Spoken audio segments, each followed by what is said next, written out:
because that's what happened on that Tuesday afternoon in the Family Feud studio. Steve Harvey didn't just host a game show, he witnessed love in its purest form. He saw courage wearing an elderly woman's face. He learned that sometimes the most profound moments happen not when everything goes according to plan, but when everything goes beautifully, unexpectedly wrong. Maria Santos passed away peacefully, 18 months later, surrounded by family, wearing Steve Harvey's jacket. Her last coherent words were about Isabella, about how proud she was, about how much love she was leaving behind. She never forgot the day she met Steve Harvey, even when she forgot almost everything else. And Steve Harvey learned something that changed how he approached every show, every contestant, every moment of his career after that day. He learned that his job wasn't really to host a game show. His job was to create space for human beings to be their most authentic selves, to celebrate love in all its forms, and to remember that every person who walked onto his stage carried a story worth honoring. The buzzer that had echoed through the studio that day marked more than the end of a game. It marked the beginning of a different understanding of what television could be when it chose compassion over competition, when it valued connection over content, and when it remembered that behind every contestant, every family, every moment of laughter or tears, there are human hearts that need to be seen, to be heard, and to be loved. That's the lesson of Maria Santos and her granddaughter Isabella. That's the gift they gave to everyone in that studio and everyone watching at home. Sometimes the most beautiful games are the ones where nobody keeps score and everybody wins.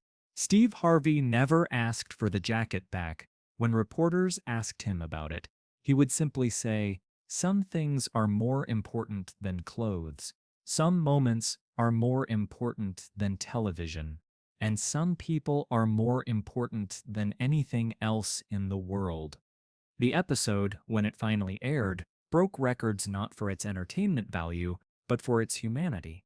Viewers wrote letters, sent emails, shared their own stories of grandparents and grandchildren, of love, persevering through illness, of the precious nature of time and memory. The buzzer echoed through the Family Feud studio, but 85-year-old Maria Santos didn't move. She stood frozen at the podium, her weathered hands gripping the edge so tightly her knuckles had turned white. The question hung in the air. Name something you do every morning. But Maria wasn't thinking about survey answers anymore. She was somewhere else entirely, lost in the fog that had been creeping into her mind for months. Steve Harvey noticed immediately. In 20 years of hosting, he developed an instinct for reading contestants, and sentient Maria's stillness sent alarm bells through his consciousness. The studio audience waited expectantly. The cameras kept rolling, but Steve's attention was completely focused on the elderly woman who had been so sharp and witty just moments before. "Mrs. Santos?" Steve said gently, stepping closer to the podium. "You okay there?" Maria looked up at him with eyes that seemed to be searching for something familiar in an increasingly unfamiliar world. When she spoke, her voice was small and confused. Nothing like the confident grandmother who had charmed everyone during the family introductions. Where am I?" The studio fell silent. This wasn't the comfortable silence that sometimes followed a funny answer. This was the kind of silence that happens when everyone realizes they're witnessing something deeply personal, something that transcends entertainment. Steve's expression softened immediately. He'd seen enough of life to recognize what was happening, and his heart went out to this woman who had seemed so vibrant just minutes ago. Behind Maria, her granddaughter, Isabella, a 22-year-old nursing student, stepped forward from the family line with tears already forming in her eyes. "Abuela," Isabella whispered, using the Spanish word for grandmother that Maria had taught her as a child. "It's okay. We're on Family Feud, remember? We're playing the game." But Maria's confusion only deepened. She looked around the brightly lit studio as if seeing it for the first time. her gaze moving from the cameras to the audience to the glowing game board, none of it making sense to her clouded mind. "I don't understand," Maria said, her voice beginning to shake. "Where's my house? Where's Fernando?" Fernando was her late husband, who had passed away 3 years earlier, but in her confusion, the timelines had blurred together. Isabella's heart broke watching her grandmother's distress. This was the woman who had raised her after her hairs died in a car accident when she was 7. The woman who had worked 3 jobs to put her through school. The woman who had never missed a single one of Isabella's graduation ceremonies, dance recitals, or nursing school milestones. And now, standing in front of millions of viewers, Maria was disappearing into the cruel maze of Alzheimer's disease. Steve Harvey made a decision that would define not just that episode, but his entire understanding of what it meant to be human on television. He walked around the podium and gently placed his hand on Maria's shoulder.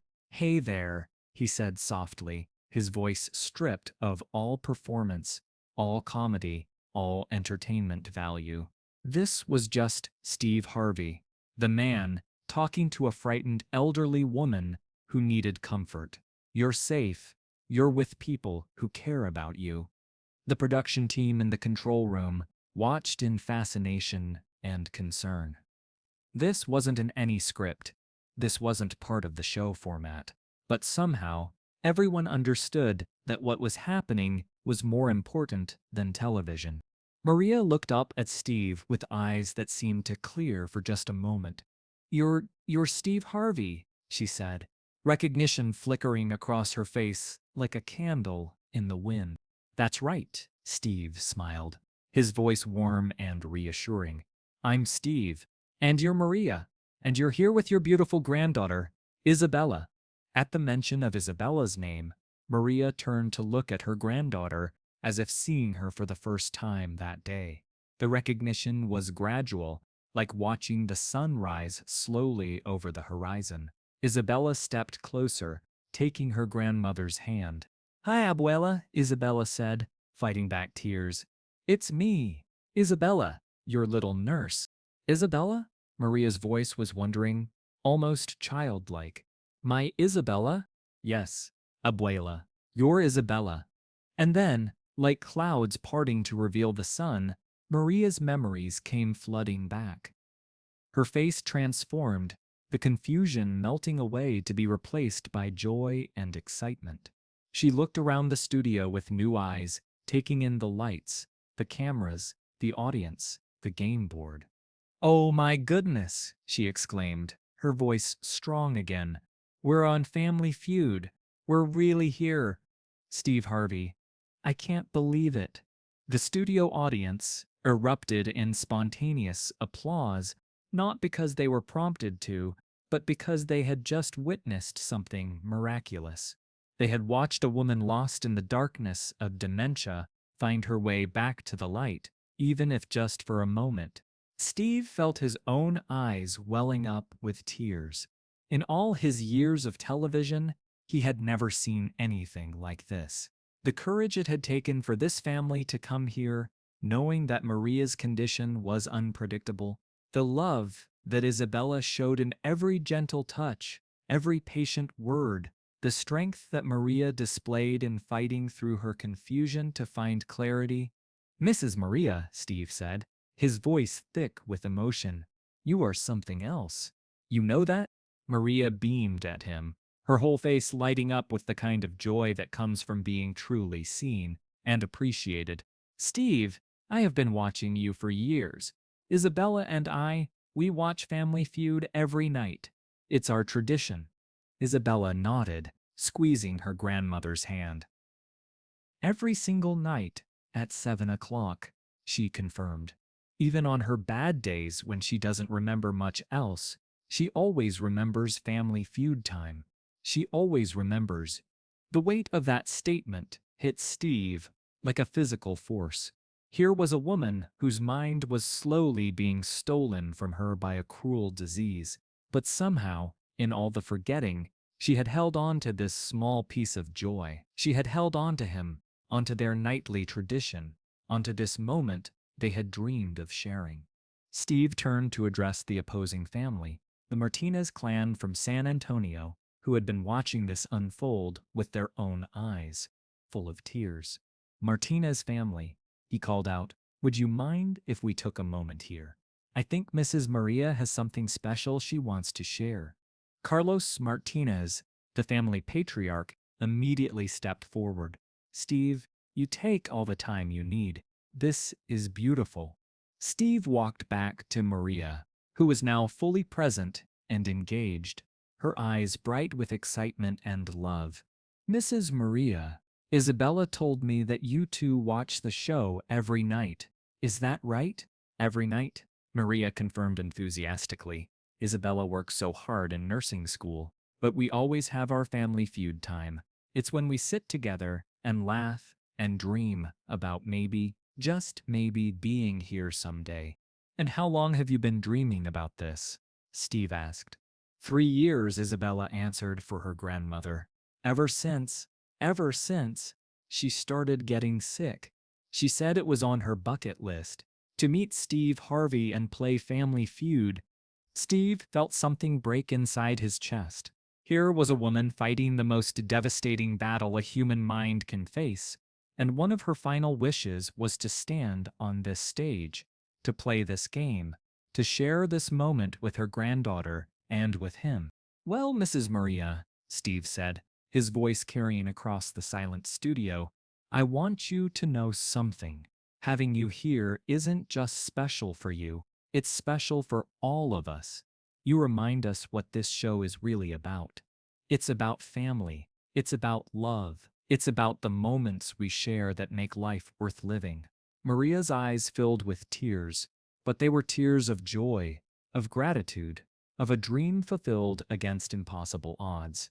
Steve, she said, can I tell you something? Anything, Mrs. Maria. Anything at all. Sometimes I forget things. Sometimes I forget people's names, or where I put my keys, or what I had for breakfast. But I never forget how much I love my Isabella. And I never forget how much joy you bring to our living room every night. The studio was completely silent now, but it was the silence of reverence, of people witnessing something sacred. Steve Harvey, the man who had built a career on making people laugh, found himself at a loss for words, but sometimes words aren't enough. Sometimes actions speak louder than anything you could say. Steve began to remove his suit jacket, the navy blue jacket that had become part of his television persona, the jacket he wore for every taping. As he slipped it off, the audience watched in fascination, understanding somehow that they were about to witness something unprecedented. He walked to Maria and, with infinite gentleness, draped the jacket around her shoulders. It was too big for her small frame, but she wore it like a royal robe, her chin lifted with pride and dignity. Mrs. Maria, Steve said, his voice carrying to every corner of the studio, this jacket has been with me for every Family Feud I've ever hosted. It's seen families win and lose. It's been part of celebrations and disappointments. It's been with me through thousands of shows. But today, it goes home with someone who understands what family really means. Maria looked down at the jacket, then back up at Steve, then over at Isabella, who was crying openly now. For me? She whispered. For you, Steve confirmed. And every time you wear it, every time Isabella sees it, I want you both to remember this moment. I want you to remember that love is stronger than any disease, that memories live in our hearts even when our minds forget, and that you, Miss Maria Santos, are a champion in every way that matters. The audience rose to their feet in thunderous applause, but Steve wasn't finished. He had one more surprise, something that had never been done in the history of Family Feud. He turned to the production booth and made a gesture that everyone in the studio understood. Stop the game. This wasn't about points anymore. This wasn't about money or prizes. This was about something infinitely more valuable. Ladies and gentlemen, Steve announced, addressing both the studio audience and the millions who would watch at home. We're going to do something different today. Both families are going to win. Both families are going to take home the maximum prize because today we learned something more important than any game can teach us. He turned back to Maria and Isabella, his voice soft but clear. We learned that love is the only score that really matters.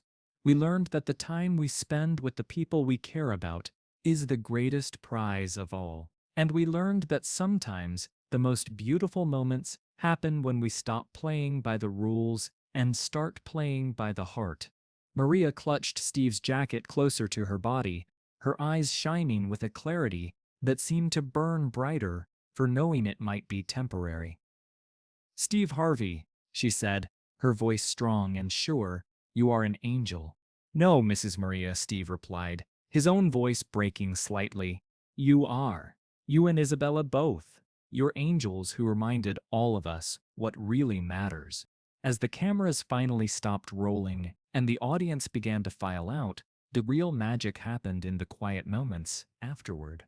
Steve spent nearly an hour with Maria and Isabella, talking about their life, their challenges, their hope. He gave Isabella his personal phone number, not for publicity, not for show, but because he understood that the journey they were on would have many difficult days ahead. "You call me," he told Isabella, "when the hard days come, when she has more bad days than good ones, when you need to talk to someone who understands that love means showing up, even when it's hard."